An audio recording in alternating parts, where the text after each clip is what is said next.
Kalau beberapa tahun yang lalu Tuan datang ke kota kelahiranku dengan menumpang bis, Tuan akan berhenti di dekat pasar. Maka kira-kira sekilometer dari pasar akan sampailah Tuan di jalan kampungku pada simpang kecil ke kanan, simpang yang kelima membelok ke jalan sempit itu. Dan di pelataran kiri suro itu akan Tuan temui seseorang tua yang biasanya duduk di sana dengan segala tingkah ketuaan dan ketaatannya beribadah. Sudah bertahun-tahun ia sebagai garin penjaga surau itu. Orang-orang memanggilnya kakek. Tapi kakek ini sudah tidak ada lagi sekarang. Ia sudah meninggal. Dan tinggallah surau itu tanpa penjaganya. Jika Tuan datang sekarang, hanya akan menjumpai gambar yang mengesankan suatu kesucian yang bakal roboh, dan kerobohan itu kian hari kian cepat berlangsungnya. Dan biang keladi dari kerobohan ini ialah sebuah dongengnya yang tak dapat disangkal kebenarannya. Beginilah kisahnya. Sekali hari aku datang pula mengupah kakek. Biasanya kakek gembira menerimaku, karena aku suka memberinya uang. Tapi sekali ini kakek begitu muram. Di sudut benar ia duduk dengan lututnya menegak menopang tangan dagunya. Pandangannya sayu ke depan seolah-olah ada sesuatu yang mengamuk pikirannya. Kemudian aku duduk di sampingnya dan aku jam pisau itu. Dan aku tanya kakek, "Pisau siapa, kek?" "Ajo Sidik."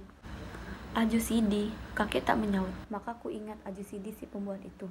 Sudah lama aku tak ketemu dia, dan aku ingat ketemu dia lagi. Apakah Ajo Sidi telah membuat bulanan tentang kakek, dan bulanan itukah yang menurjakan kakek? Aku ingin tahu.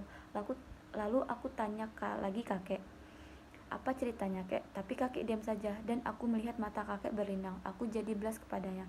Dalam hatiku aku mengupati Ajo Sidi yang begitu memukuli hati kakek, dan ingin tahuku menjadi aku nyinyir bertanya. Dan akhirnya kakek bercerita lagi. Pada suatu waktu, kata Ajo Sidi memulai, di akhirnya Tuhan Allah memeriksa orang-orang yang sudah berpulang. Para malaikat bertugas di sampingnya. Di tangan mereka tergenggam daftar dosa dan pahala manusia.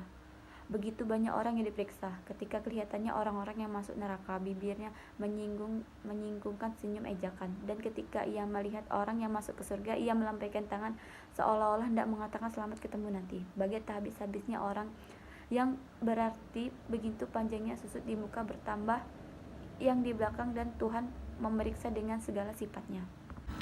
Akhirnya sampailah giliran Haji Saleh. Haji Saleh tak dapat menjawab lagi.